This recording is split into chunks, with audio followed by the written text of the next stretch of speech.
दोस्तों, आप सभी का मेरे YouTube channel mission success number 1 में स्वागत है।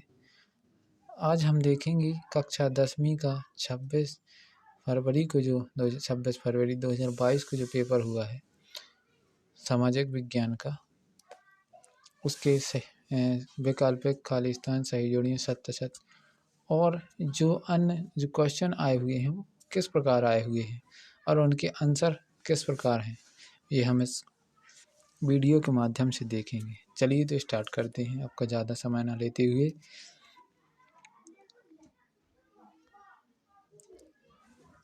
सबसे पहले इसमें वैकल्पिक क्वेश्चन पूछे गए हैं। आप देख सकते हैं पहला वैकल्प दिया गया है, सही विकल्प चुनकर लिखिए। फ्रेडरिक सायरू कलाकार थे। कहाँ के कलाकार थे? ये फ्रांस के कलाकार थे। अगला विकल्प है आपके लिए, प्रथम विश्व युद्ध आरंभ हुआ था। तो ये कब आरंभ हुआ था? 1914 में आरंभ हुआ था। प्रथम विश्व युद्ध कब आरंभ हुआ था? 1914 में। मुंबई में प्रथम कपड़ा मिल स्थापित हुई थी। कब हुई थी? ये 1830 में हुई थी। प्रोजेक्ट टाइगर योजना प्रारंभ हुई, ये कब हुई थी? 1973 में। ये है 1973 में। अगला क्वेश्चन है पाँचवा नंबर विकल्प है, एक उद्योग जो चूना पत्थर को कच्चे माल के रूप में प्रयुक्त करता है। सीमेंट। छठवां है, बहुजन समाज पार्टी के संस्थापक कौन थे? तो काशीराम।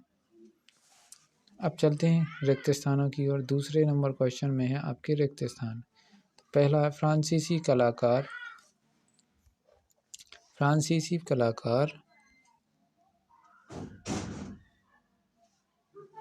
जो फ्रांसीसी कलाकार फ्रेडरिक सायरू थे। सायरू ने खालिस्तान चित्रों की एक श्रृंखला बनाई। द स्ट्रेट मैगनीज में छोटी कहानियों की एक श्रृंखला बनाई थी। द स्ट्रेट मैगनीज में छोटी कहानियों के चित्रों की एक श्रृंखला बनाई थी। दूसरा खालिस्तान है, श्रीलंका में गृह युद्ध की समाप्ति वर्ष 18 मई 2001 में हुई थी। ये समाप्ति का जो वर्ष है 18 मई सन 2001। नेपाल की राजधानी है काठमांडू। नेपाल की राजधानी काठमांडू, ये तीसरा है। चौथा है, एक प्रजातांत्रिक सरकार जनता खालिस्तान के प्रति उत्तरदायी होती है। तो किसके प्रति? जनता के प्रति। अब अगला खालिस्तान देखते हैं, पांचवा।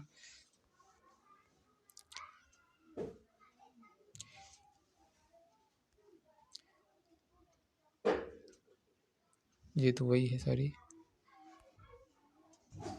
पांचवा खालिस्तान देखते हैं हम। पांचवा में है, सांप्रदायिक खालिस्तान के मार्ग में एक मुख्य बाधा है। तो राष्ट्रीय विकास सांप्रदायिकता के मार्ग में एक मुख्य बाधा है। भारत में सर्वाधिक साक्षरता वाला राज्य कौन सा है? तो केरल की जो व्यक्ति होते हैं वहाँ के अधिकतर पढ़े लिखे व्यक्ति होते हैं। तो सर्वाधिक साक्षरता वाला राज्य केरल है। भारत में खालिस्तान अनुपात में श्रमिक संगठन क्षेत्र में काम कर रहे हैं। तो 94% मतलब 94/100 में से 94 के अनुपात में 94/100 के अनुपात में श्रमिक असंगठित क्षेत्र में काम कर रहे हैं। अब जोड़ियाँ देखिए, आप जोड़ियाँ देख सकते हैं। पहला है वंदे मातरम। वंदे मातरम किसके द्वारा रची गई थी? बंकिम चंद्र चटर्जी, पहले का। लास्ट है छठवां, हिंद स्वराज, ये महात्मा गांधी। हिंद स्वराज महात्मा गांधी।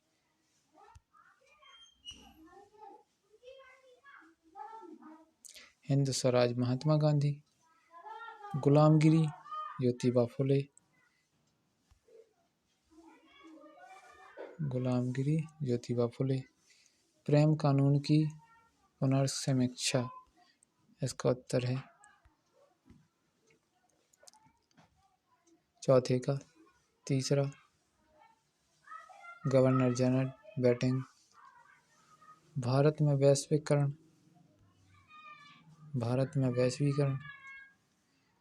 इसके लिए है ये।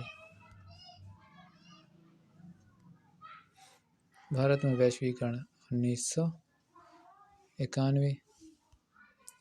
लास्ट है ISI, ये औद्योगिक वस्तुएं पहला। आगे चलते हैं, आगे क्वेश्चन देखते हैं कुछ। चौथा देखिए, एक वाक्य है, एक शब्द में उत्तर देना है इनके। औद्योगिक क्रांति सबसे पहले किस देश से आरंभ हुई थी? तो इंग्लैंड देश से आरंभ हुई थी। औद्योगिक क्रांति सबसे पहले इंग्लैंड देश से आरंभ हुई थी। तो पहला क्वेश्चन खत्म। सुंदरबन राष्ट्रीय उद्यान किस राज्य में स्थित है? तो पश्चिम बंगाल में सुंदरबन राष्ट्रीय उद्यान स्थित है। अगला क्वेश्चन है,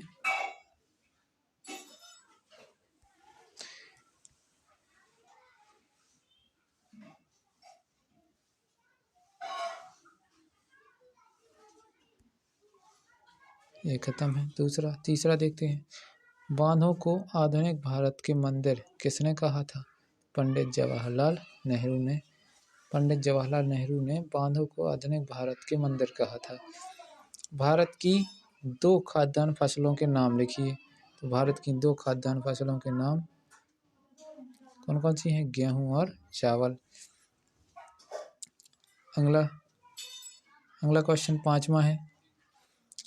प्रतिरक्षा तथा विदेशी मामलों में कौन सी सूची में शामिल होते हैं? तो संघ सूची में। कौन सी सूची में? संघ सूची में। प्रतिरक्षा तथा विदेशी मामले कौन सी सूची में शामिल होते हैं? संघ सूची में शामिल होते हैं। सामाजिक विभाजनों का प्रमुख आधार क्या है? तो इसका उत्तर 2-3 उत्तर हो सकते हैं इसके। एक तो हो सकता है विभिन्नता, दूसरा ऊंच नीच, तीसरा कर्म भी हो सकता है। इसमें से कोई एक लिख सकते हैं, कोई भी एक हो सकता है, कोई भी एक लिख के आए। अच्छा, सामाजिक विभाजन का मुख्य आधार क्या है? तो विभिन्नता या ऊंच नीच या कर्म। भारत में केंद्रीय सरकार की तरफ से करेंसी नोट कौन जारी करता है? तो भारत में केंद्रीय सरकार की तरफ से RBI reserve bank of India currency note जारी करता है। चलिए आगे क्वेश्चन देखते हैं। सत्य सत्य 5वां क्वेश्चन में है सत्य सत्य। इसमें उत्पत्ति के आधार पर जैव एवं अजैव संसाधन है, ये सत्य है। पहले का सत्य है। भूमि एवं असीमित संसाधन, भूमि एक असीमित संसाधन है, ये असत्य है। ये कैसा है? असत्य है। एंथ्रासाइट एक सर्वोत्तम कोयला है, ये सत्य है। बंदरगाह जल एवं थल के मिलन स्थल होते हैं, ये सत्य है। यूरोपीय संघ का मुख्यालय ब्रुसेल में हुआ था, ये भी सत्य है। ब्रुसेल में है। लैंगिक असमानता का आधार स्त्री और पुरुष की जैविक बनावट है, ये भी सत्य है। अब देखिए आगे 6वां से 2-2 नंबर के क्वेश्चन दिए हुए हैं। औद्योगिक उत्पादन से क्या आशय है? इसके अथवा में दिया हुआ है जमशेदजी जीजी भोमी कौन थे? इनके बारे में लिखना है। ये 2-2 नंबर के क्वेश्चन दिए गए हैं, देख सकते हैं आप, 2 नंबर में दिया गया था ये। अगला क्वेश्चन देखते हैं अपन। गाथा गीत से क्या आशय है? ये भी 2 नंबर में आया हुआ है। इसके अथवा में दिया है प्लाटेन से क्या आशय है। 7वां के बाद 8वां क्वेश्चन है भी 2 नंबर में ही। मृदा अपरदन से क्या तात्पर्य है? बांगर क्या है? अभ्यारण्य किसे कहते हैं? केंद्रीय वन आयोग क्या है? इसी के अथवा में। नगद एवं व्यापारिक फसलों से क्या आशय है?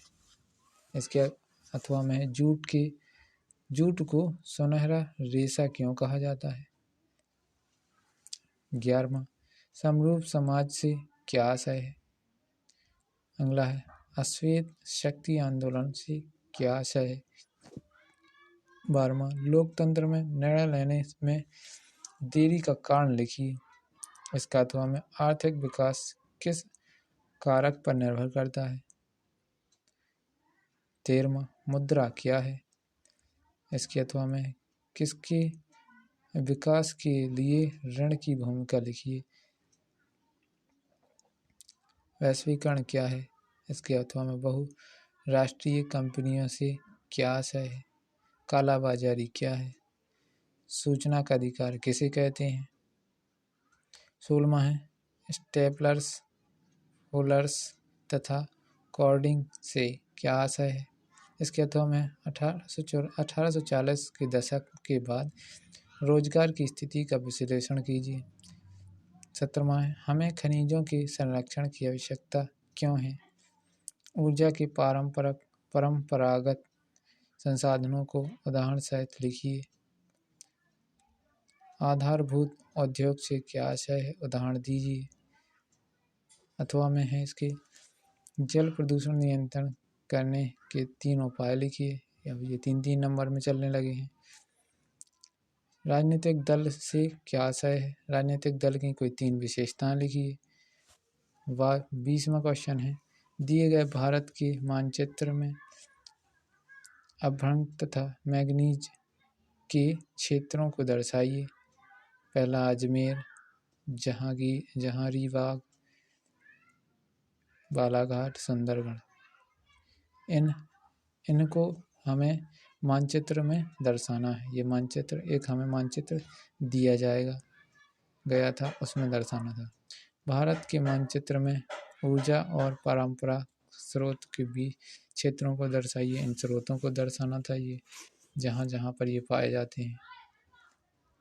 रानीगंज जहाँ पर ये होते हैं, जहाँ पर ऊर्जा के परंपरागत स्रोत लगे हुए हैं, जैसे रानीगंज, कोरबा, विजयपुर, सोनीपत, इन्हें हमें मानचित्र में दर्शाना है। 21वां असहयोग आंदोलन के कोई 4 कारण लिखिए। अथवा में सविनय अवज्ञा आंदोलन का वर्णन कीजिए। लोकतंत्र की सफलता में बाधक किन्हीं 4 तत्वों को लिखिए। लोकतंत्र की बाधाओं को दूर करने के कोई 4 उपाय लिखिए। भारत के मानचित्र में ऊर्जा की परंपरा, हाँ ये तो हो चुका है, यही है। अगला लास्ट में 23वां उपभोक्ता जागरूकता का महत्व 4 बिंदुओं में लिखिए। उपभोक्ता शोषण के 4 बिंदु लिखिए। दोस्तों धन्यवाद। आपको यदि वीडियो पसंद आया हो तो इसे लाइक और सब्सक्राइब ज़रूर करें और अपने दोस्तों में जितना ज़्यादा हो सके शेयर करें। बहुत बहुत धन्यवाद।